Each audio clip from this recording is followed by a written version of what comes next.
Hehe. Hi. Hi. Hi, Jose. Hi, Animator. Hi, Mango. Hi, Muffin. Hi, hi, hi, hi, hi, hi, hi. How we doing?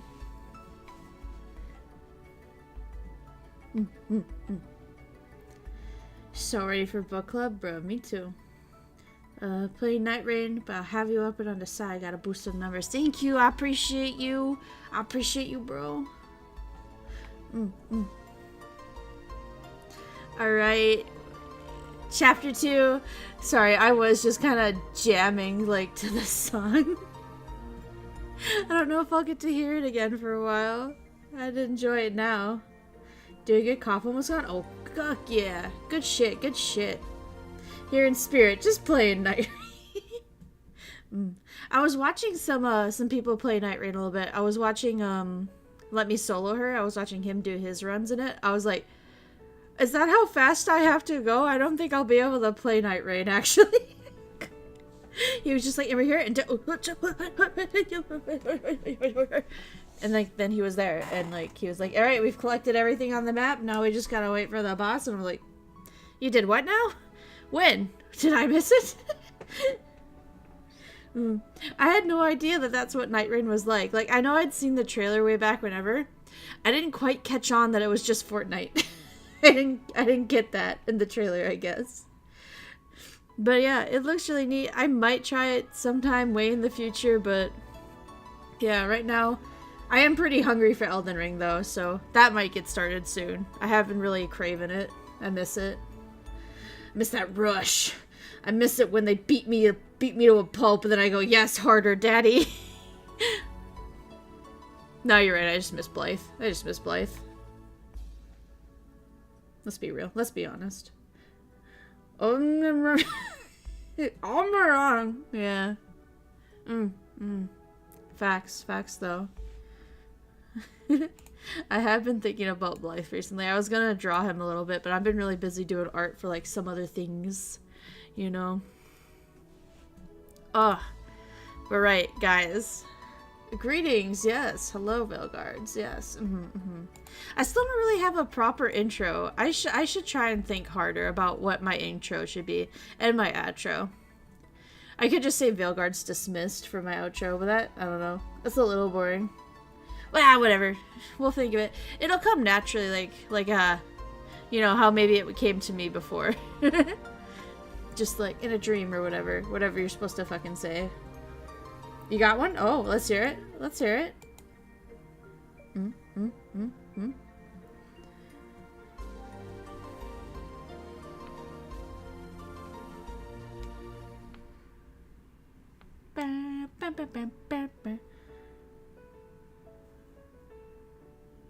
You're banned. Get the fuck out. You're done.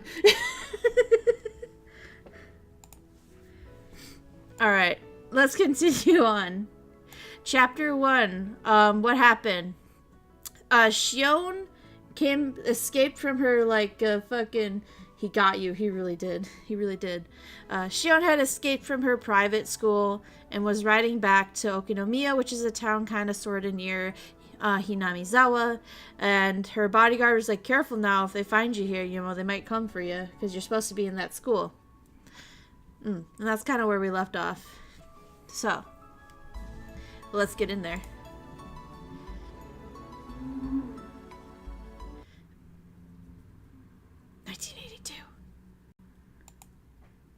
The 5th year of the series, The Mysterious Deaths in Hinamizawa, also known as Oyashiro-sama's Curse, 1 year prior to Keiichi Maebaro's transfer. I didn't hear a wake-up chime. I'm not in school anymore. My brain is half asleep, but I'm aware of that. Waking up at the same time as the chime would go off at school, it doesn't feel good. I can't go back to sleep after this. Still, I'm not going to live a torturous school life anymore. I can make today either happy or boring. It's up to me. Yay, that's really positive. I feel like I'm alive for the first time in a while. I didn't have any other clothes, so I was still wearing that school track uniform. It's supposed to have been designed by some famous Italian person, but it just kind of looks plain to me. It really doesn't feel great to still be enclosed from that school. I want to enjoy my freedom as soon as possible. I especially didn't want to walk around outside wearing it. I should have Kasai bring me some new clothes later. And I should think of redecorating this room. After all, this is going to be my castle from now on. This is a room in a gorgeous apartment building in the suburbs of Okinomiya. The property is one of the realtor my dad's conglomerate obtained after foreclosure due to some sort of dispute. Most of the residents moved out during that, so while there are plenty of rooms, it's a lonely complex that feels devoid of people. Plus, with the exception of the manager and a scant one or two others, all the residents are shady-looking people connected to my dad. It probably wouldn't be much longer before the virtuous residents are driven out. The apartment I'm living in used to be the room they'd use for viewings, so it looks like a room in the business hotel. It's fully furnished, but lacking the daily necessities. I'll buy those later over time, though. It's better that way anyway. It'll make me feel more like my own room. I nodded to myself. I might have looked stupid, but it helped psych me up. Yeah, that ain't scary at all, right? Yeah, my roommates are just a couple of druggies, no big deal. At the school, there was a TV-only common room, and they aren't allowed to watch any cable channels. I zapped through all those channels as a form of emancipation. It was early in the morning, so nothing interesting was on. But I enjoyed it anyway. Commercials are fun to watch. Kasai dropped by with lunch right after I started feeling hungry. Good morning, Shion-san. Did you sleep well last night? Sleeping on the couch was a bit too uncomfortable. As a Japanese person, I want to sleep on a futon on the floor. Ah, this pickled radish is good! That's good to hear. Please let me know what you need later on. I'll try to get as much as I can. Thanks. Oh, but you don't need to worry about so much about me. I chose this life for myself anyway. And your wallet wouldn't last if I started extorting you, right? I have to be serious about my plan. I can't let myself take advantage of Kasai's wallet forever. I think I'm going to start a part-time job. I have to earn my own living. This is the life I chose, so naturally I have to take care of myself. That's reassuring to hear, but are you sure? If you go outside, eventually someone from the family will discover you. I gave that a little thought, which is why I'll need Mion's help. Kasai, would you mind calling the main house for me? When Mion answers, pass me the receiver. Well, whatever you say. What could be your plan? Kasai dialed the number. Oh, hi! Oh, hi, Rusu! Hello! Hello, a very long name for some reason. Hello, very. How's it going? How's it going? Welcome, welcome. Right. It's funny to me that we're calling the main house, even though the place I most want to avoid at that moment. Hello? Good morning. Oh wait, shit. Hello? Good morning? Is this Mion-san? It's been a while. This is Kasai. Yes. Good morning. Could you hold for a moment? I'm letting someone else on the phone. I take the headset. Hello? Can you tell who this is? That voice. But that can't be true. Shion's still supposed to be confined at St. Lucia's. You can't be her. Yeah, they forbid outside calls at the academy, but you're talking to me right now. Even my dim-witted older sister should understand what that means.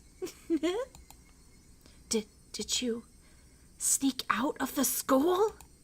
How? Ah, that's not important. I really missed you, sis. Shion. That was as far as I could take it, and Mion had hit her limit too.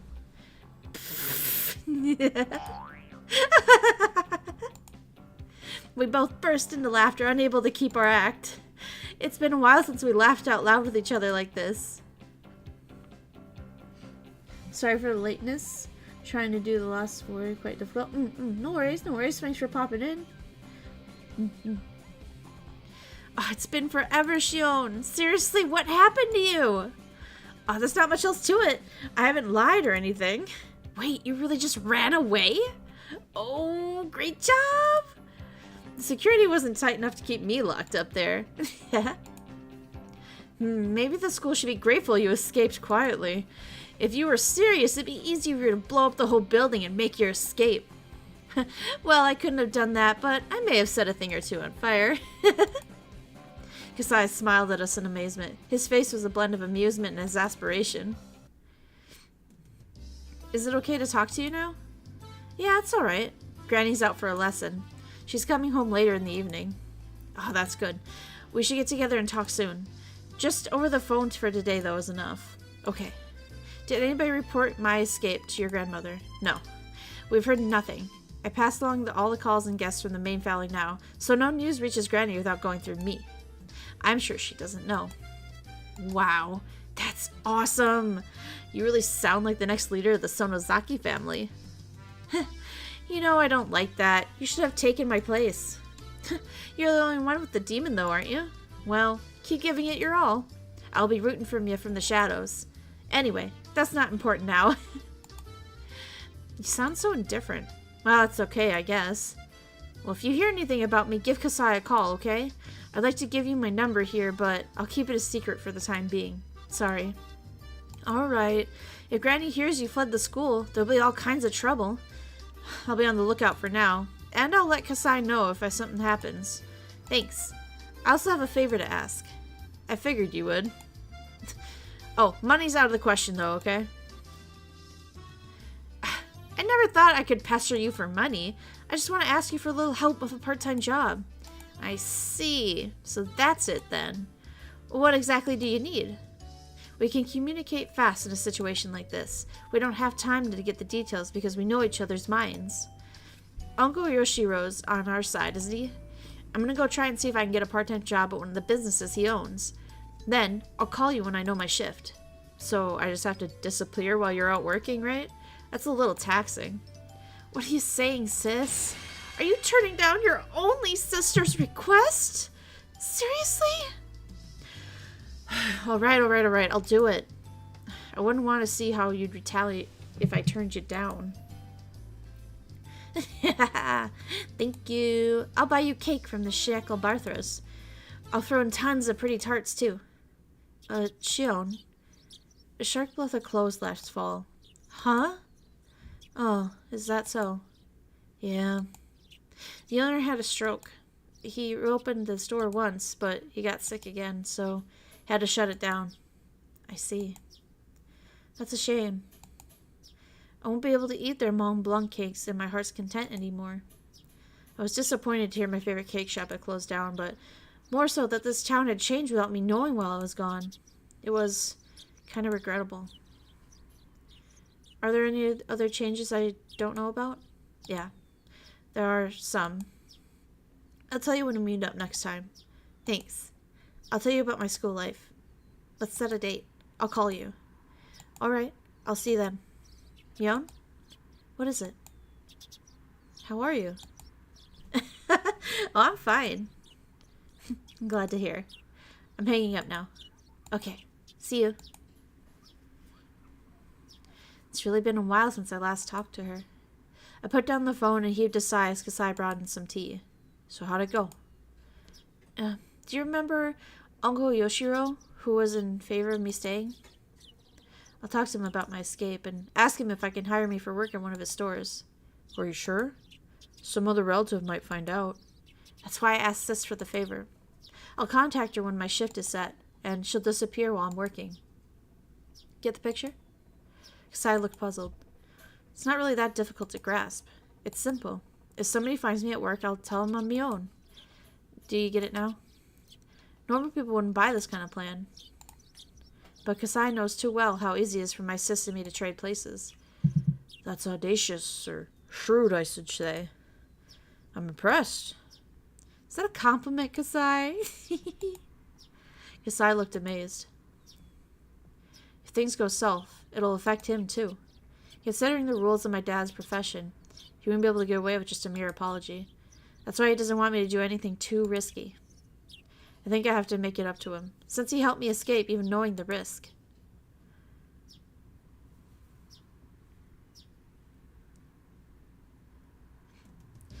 Alright, no problem. If I find somebody talking bad about you, I'll beat them up. Thank you so much. I knew I could rely on you, Uncle Yoshiro.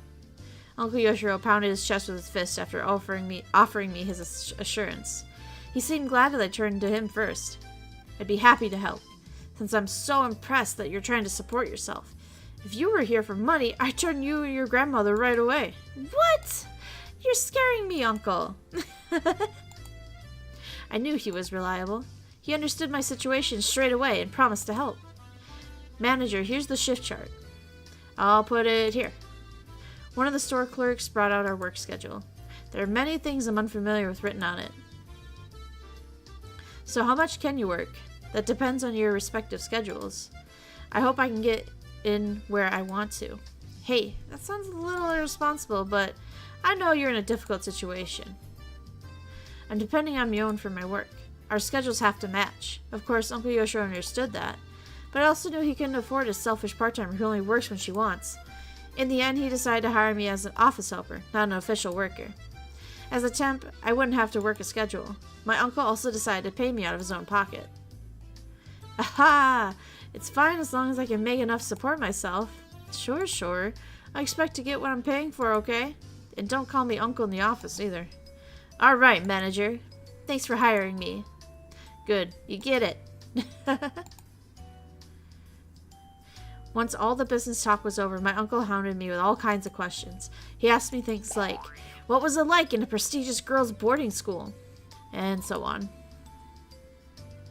Apparently, there were all kinds of rumors going around about St. Lucia Academy I was confined to, and everyone was super curious about it.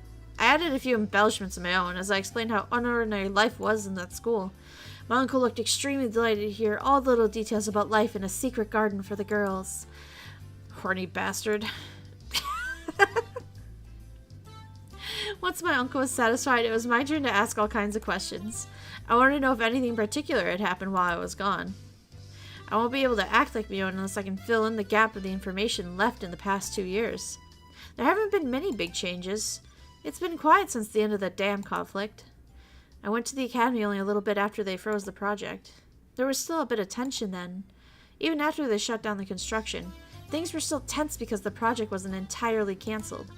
But the Onikafuchi Guardians disbanded about a year later. There was a big ceremony held at the shrine. That's when the dam conflict officially ended. That's right. That's right after I was imprisoned. Is everyone slacking now that the conflict is over? I guess you had all of your fun playing at war back during the dam protest, didn't you? Try to imagine how much suffering the adults went through every time they had to come pick up their kids from the police station.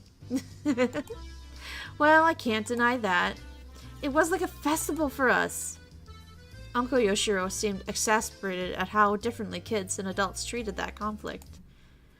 Oh yeah, there was that dismemberment murder, wasn't there? The one that fucking jerk of a construction manager got split into pieces. They still haven't caught the culprit behind that, have they? Did they finally catch him? Come to think of it, I don't think they've caught him yet, no. It happened the night of Watsunagashi too, didn't it? I remember everyone making a fuss about it being Oyashiro-sama's curse. It was pretty scary for us kids. Yeah, Oyashiro-sama's curse. That happened that year after too. That's right. That was super scary too, wasn't it? Who was it again? The guy who supported the dam died in an accident, right? Hojo, wasn't it? And it happened on the day of Watsunagashi once again. Everyone went crazy, saying it had to be a curse. It was horrifying. Definitely. The construction manager that everyone hated was killed and dismembered on the night of the Watsunagashi festival. That incident on its own was more than intense enough for us kids. Worst part was his body was never found, which made almost a ghost story among us. We seriously believed that the severed right arm was roaming in search of a body that it belonged to. It didn't take long for the rumor of Oyashiro-sama's curse to become a topic of discussion among the occult researchers and the like. Considering the circumstantial factors, even so, the rumor faded away after about a year. After the dam project was officially frozen, we held Watsunagashi purely as a festival. But the curse struck again. The victim was a pro-dam activist who lived in Hinamizawa by the name of Hojo. He and his wife were on a trip when they fell off a cliff to their deaths. It was considered an accident. Technically, the police were still searching for the wife's body. If I remember right, they never did find it, did they? Once again, the man most worthy of Oyashiro-sama's curse fell victim on the night of the Watanagashi festival. So the fuss over Oyashiro-sama's curse rose up again. Till then, Oyashiro-sama wasn't considered very important. At least in the world of us kids. It was just the name of an object of worship in the shrine. Nothing more than that. I'd seen boys peeing on the archway, and I once stuck my hand into the offertory box. The existence of a god didn't matter much to us, but after 2 consecutive occurrences, the kids no longer doubted the existence of the curse. We were all shaking in fear of Oyashiro-sama. Everybody suddenly became interested in the old stories about him, too. We quietly listened to the musty old stories the elders had to tell, and we started genuinely believing in the tales of Oyashiro-sama's miracles, which any of us would have laughed at before. Oyashiro-sama's rules were awfully simple and awfully clear. Enemies treading into Hinamizawa will be cursed. Villagers leaving the village will be cursed. We defined the village was terribly vague. Were we never allowed to leave Hinamizawa village? Was going to Okinomiya still safe? Was a single step enough to be out? Was a 3-day, 2-night hot spring trip still safe? We kids tried to draw a line. It was decided in the end that if you had a house in Hinamizawa or Okinomiya, you were safe. And it was okay to go off on trips if you had a house in either area. I know it's weird, but those are the rules we made up by the kids after all. According to those rules, I'd be cursed since I lived at a boarding school in such a remote area.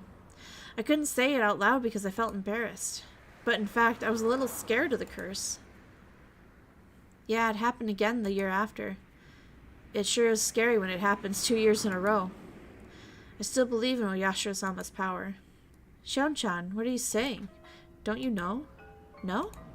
About what? Oh, right. You went to that school before it happened. That's why you don't know. Uncle Yoshiro grimaced as he said too much, as though he'd mentioned something I shouldn't know about. What is it? You can't leave me hanging like that. Well, I think you're mature enough now. If you think my body looks underdeveloped, you should see an eye doctor. Either that or you're a pedo. Alright, I'll talk. It happened again the year after. What happened? What are you talking about?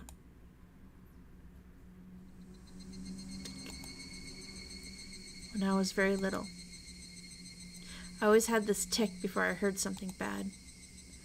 It was like a gnome who lived inside me was giving me a warning. Like he was poking me with a small needle. When I felt this tick before my parents called me, they'd always either chide me, or tell me something bad. So I used to run away when I felt it.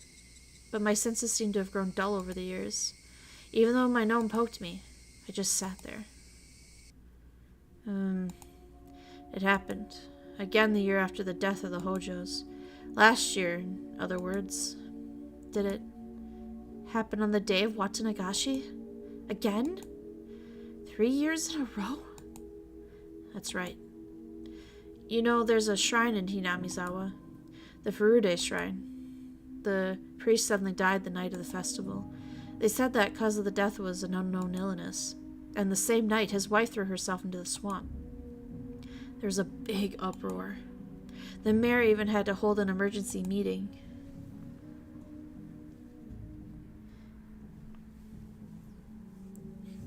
The curse, yeah. The curse.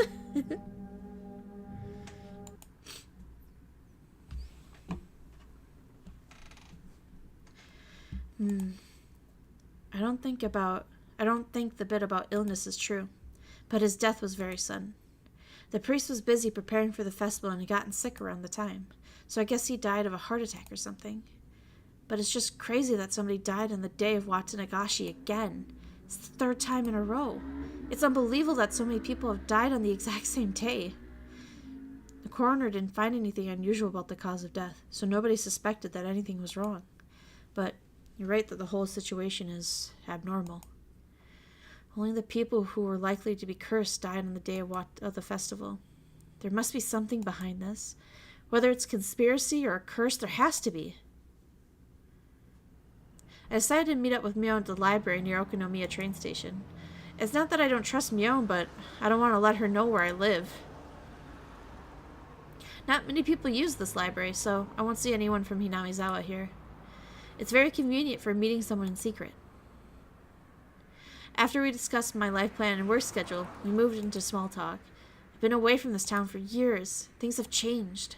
I asked Mion about those changes in detail in order to fill in the gaps.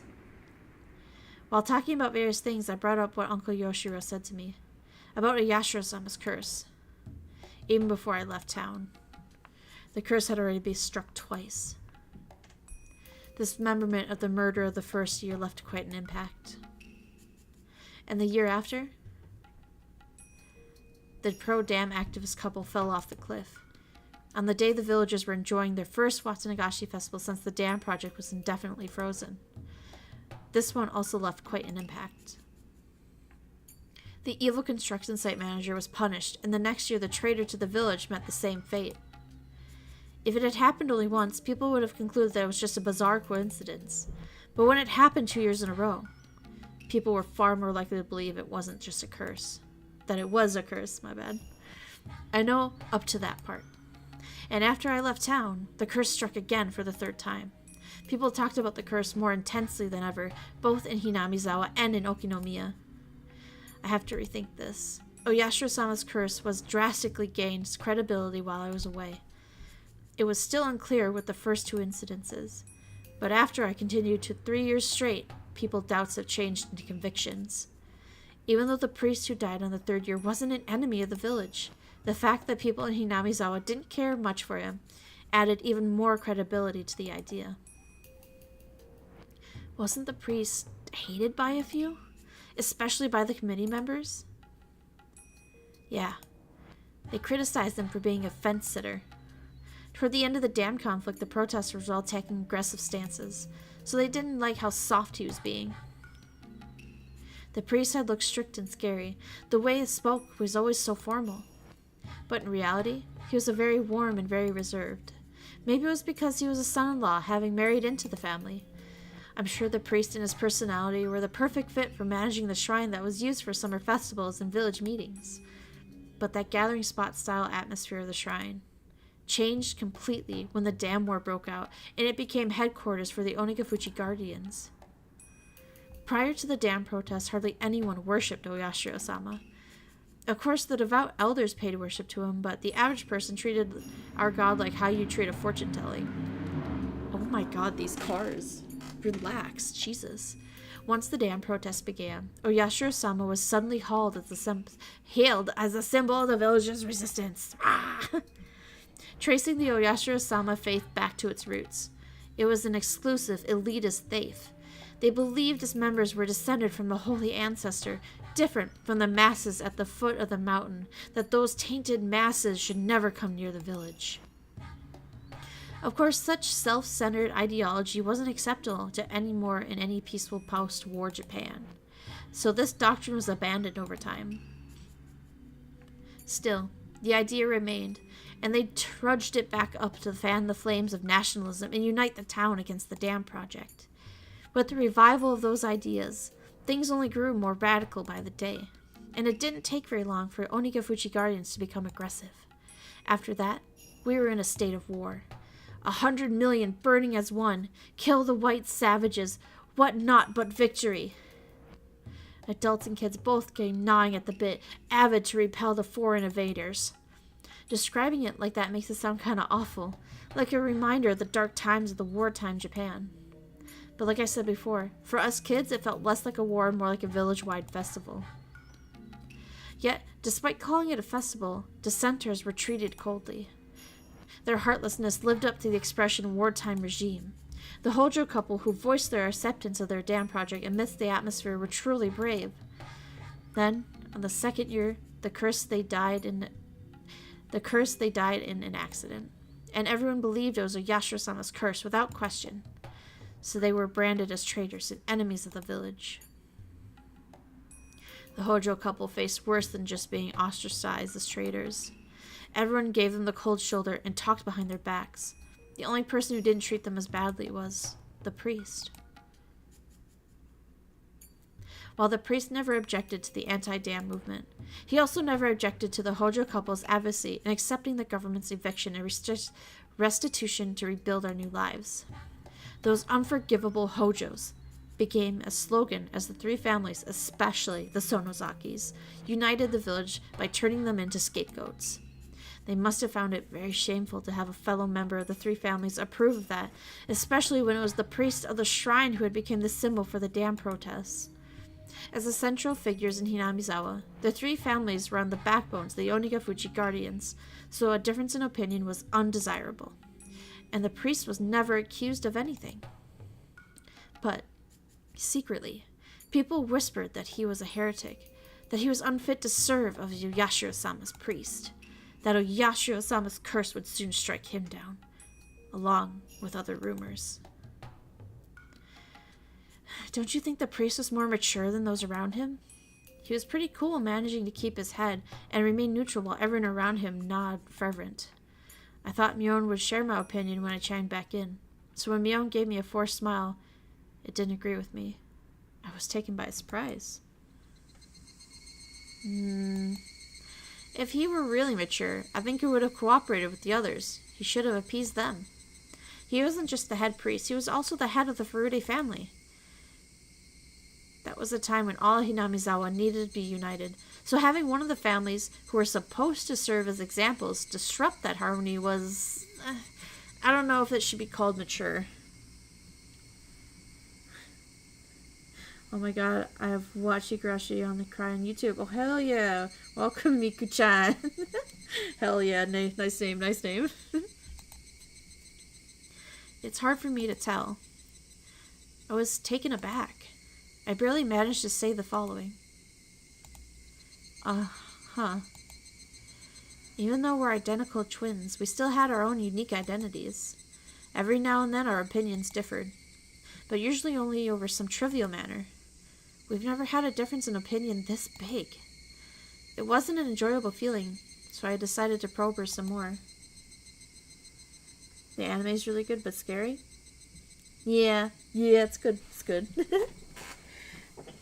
Well, depending how far you got in the anime, we might be a little ways ahead of you, I think this book that we're reading now doesn't happen till, like, season 2.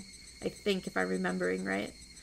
But yeah, you're totally welcome to stay. Just, you know, I wouldn't want to spoil the story for you or nothing, but you might get some spoilers. I don't really like the word you used, appease. What are you trying to say? Are you saying the priest should be a thought of the villagers as a whole and kept his opinions a secret?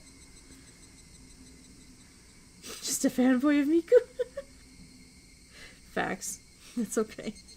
It's that Hatsune Miku! Are you saying that the priest should have thought of the village as a whole and kept his opinion a secret? Meaning people shouldn't assert themselves before the whole? I'm not going that far. It's just... I thought that as a member of the three families, he should have acted more carefully. That's all I mean. Mion faltered a bit as her tone grew more like a cross-examination. I realized I was speaking a bit too harshly. Silly today. What Mion expressed was probably more mature opinion on our scale. When everyone needs to work together to stand up to a vast enemy like the government, people should refrain from actions that would destabilize that alliance. Writing it out like that and reading it now, I can understand it. But I wasn't mature enough to agree with such a totalitarian idea. Or maybe it wasn't me at all. It was Mion who'd made that mature judgment. We've been separated for over a year. I've been away from town. In the meantime, Yon had been training to take over the headship of the Sonozaki family. She'd been treated as such even before I was confined to that institution. She sat next to the hag in ceremonies and meetings. She took her place when the hag was absent. That was just it. We were never that different. Mion has become like a very like a successor since I'd been gone.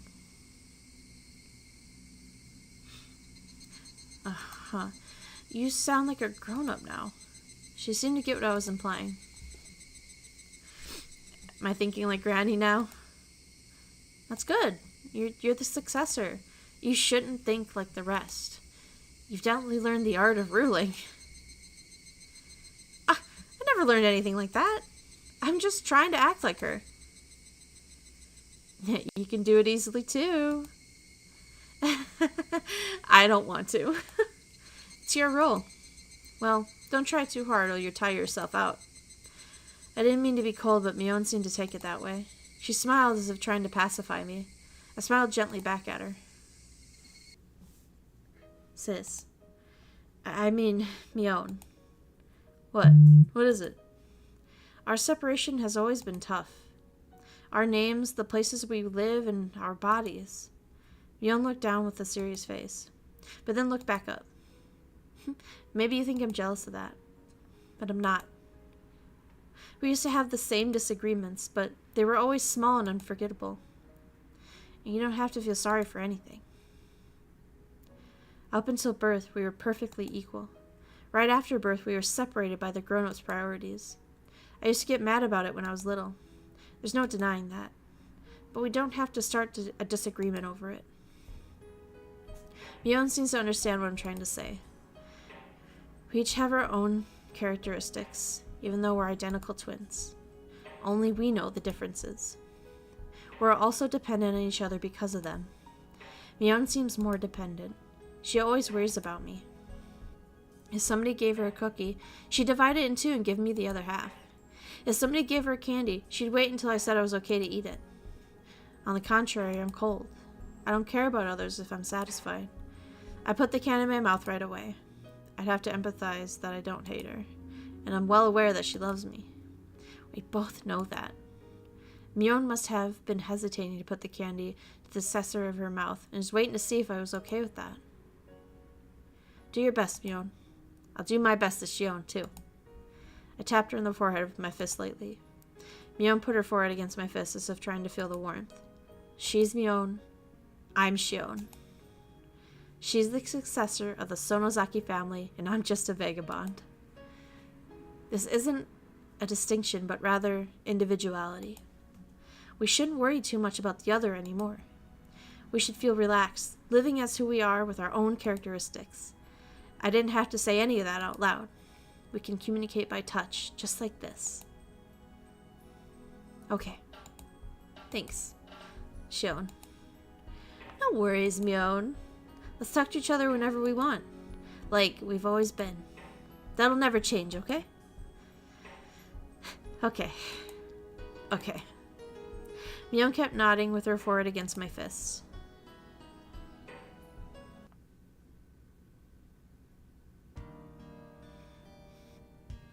I said goodbye to Mion before it turned to evening.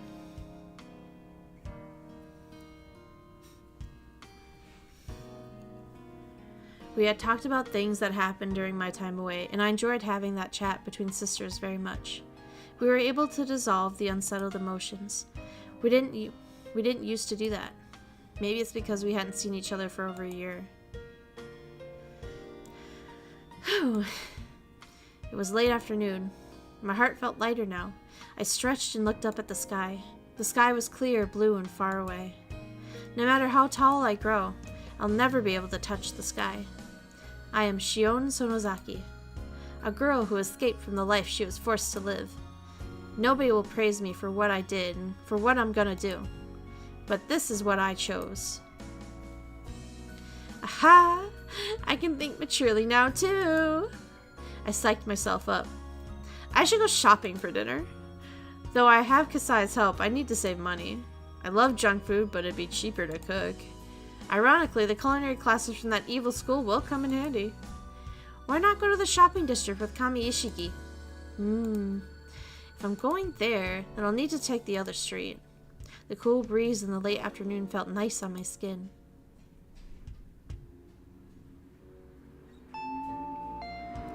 Kasai came to the door when I was putting stuff I brought into the fridge. Ah, wait a sec, I'm coming. Did you go grocery shopping? You must be tired. I didn't get tired from grocery shopping. Oh, you want dinner? I bought enough for you too. Is that alright? If you say so, I'd be happy to. Kasai looked curious about what I'd cook. You don't look like you believe in my cooking skills. You'll pay for that later. Are you putting these in the refrigerator? I'll do it. Oh, thanks. Is this amount of rice enough for two? Here I go. Kasai skillfully packed food in the fridge while I glanced at each item in turn. He noticed something. Shion-san, do you still hate canned food? I hadn't bought any. That was, of course, on purpose. It must be hard to avoid it. I know it's illogical. Maybe I could eat it if somebody else forced me. No, on second thought, I definitely couldn't. I feel really sorry. I know I was out of line then. Please forget about the story. Shut up! Men shouldn't hang around the kitchen. Go watch TV or something. Kasai chuckled and left. I know this sounds stupid, but I hate canned food. If somebody told me there was canned food in the meal I just ate, I'd throw up. It started with a silly thing. Kasai told me a horror story when I was little. You know, one of those urban legends. About meat made from an unknown source. Like those rumors about how there's worm meat mixed in your burger patties or there's dog meat in the beef bowls. Kasai had fun telling me one of those stories because of how scared I got. He had fun, but I obviously didn't. I even started to cry in the canned food section of the supermarket. That's how much I hated it. I don't freak out like that anymore. But I still don't like canned food. Since I don't like it, I don't force myself, and now I live a life naturally avoiding canned food. One of the big differences between us twins is that Mion doesn't have this issue. Kasai feels responsible for this, but he can't rid me of the fear. Still, a flaw like this is actually a good thing. Otherwise, I'd be too perfect. Kasai, set the table, would ya? Smells good. Thank you for doing this. If this isn't enough food, we can go get a beef bowl someplace after or something. Don't turn off the TV. I hate having dinner in silence. Thank you for the meal. So, what is it, Kasai? You came here for something, didn't you? Handed him a cup of tea. I could wait until dinner was over, but I wanted to get to the point quick. I thought I should wait until we finished, but would you mind if we talked while eating? It's been bugging me since you got here. It'd be much easier for me to eat if you started talking now. We received a phone call from the school today. Today? Well, that's late. Sounds like they didn't want to make it public. So what happened? Akane-san took the call. Said she was going to tell your father when the time was right. Akane-san's my mom. That's what Kasai calls her, as he's known her since before their marriage. So, what did she say? I was lucky she answered the phone, since she's relatively on our side. Other than calling you a brat, she didn't seem surprised by this outcome. I see. So she hasn't told Dad yet? She's probably waiting for the right moment. I think she's gonna do it in a couple days. Dad is on the Hague's side, so he'll definitely talk to her if he hears about it. Then she'll have her men bring me to her, and depending on my explanation, make me offer a finger or two. Scary. I wish you could laugh it off, but please remember you're not the only one who... You're eating too fast. I cooked too much rice and miso soup, so you'll have to have another round.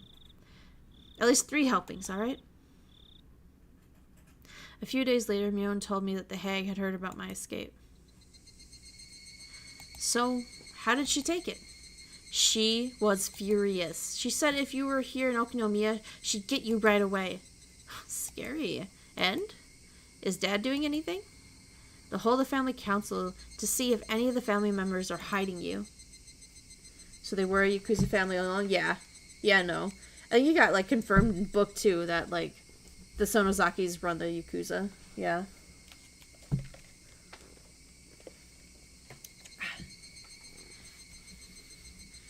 It doesn't look like she'll have the greenhorns search for you at all over town, though. Holding a family council means that things will remain in the hag's hands alone. She won't search the town for me. It's like she's unofficially approving my presence. Of course, I'll get caught immediately if they find me in a large public place. It seems like Mom did a lot to help me. I can tell she's being supportive. It's a long story, but my mom is sort of an outlaw, even though she's of the Sonozaki bloodline. A long time ago, she had a huge fight with the Hague because she hated the family rules and traditions. She was even excommunicated. My mom was supposed to be the successor, but she was deprived of the title and Sis took her place instead. While she's quiet now, Mom is still an outlaw. She's always been on my side because I also hate the rules and traditions. Dad was flaring up at first, but Mom pacified him. He can't win against her after all. Okay, thanks. Let me know if something comes up. If things really go bad, I'm ready to leave town. I can't let Kasai, Uncle Yoshiro, or Mom lose face. Sis, I know what you're thinking. You're asking yourself, why only I have to go through this, even though we're twins, aren't you? Mion was silent. That meant yes. It isn't fair that only you have to live like this. It's absolutely not. Thanks. Appreciate your feelings. Tell me when you want to go out. I'll arrange my plans so you can trade places with you. She sounded apologetic. I shouldn't go quiet or agree with her. She sticks to her things a little too much. Once she goes down, she'll stay there for a while. So I just told her simply, thanks. That's really nice of you. Okay, I'm gonna hang up now. Talk to you later. Hello, Arai. Hello. Welcome, welcome.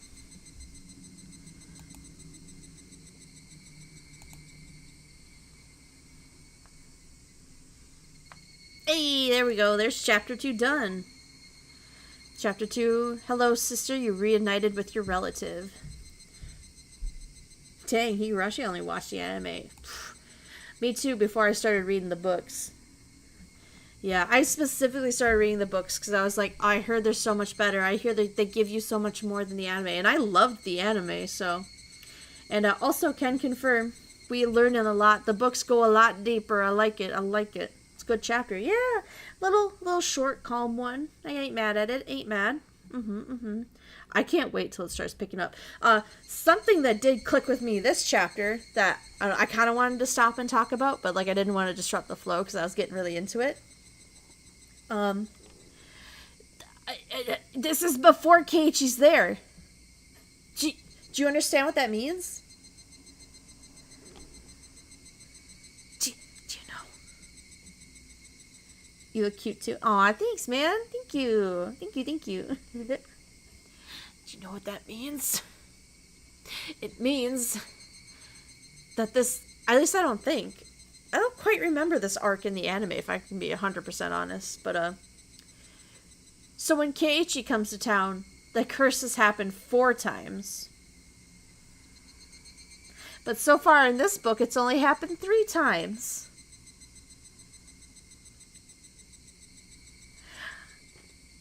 We're gonna get to see my favorite Higurashi character. The one that I'm like, you guys haven't seen him yet. You don't know him. You don't know him yet. You haven't seen him. You haven't...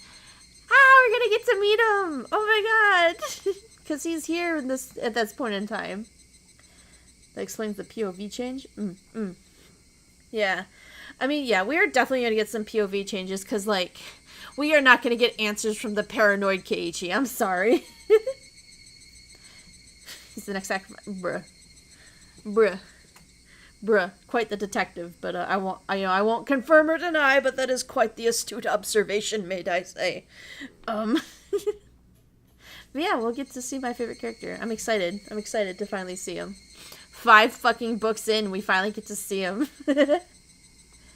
And yeah, oh my god, I'm loving Shion more and more. Like, these books do such a good job with her character. Like, in the anime, yes, she's fine. Yes, she's the same person. They don't change her, but, like, the book adds so much to her. It's so nice. Him? Oh, boy. Yes, him. Yes. Him. But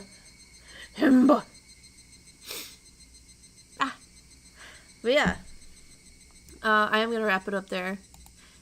It's nice having a little short chapter every now and then. You feel me?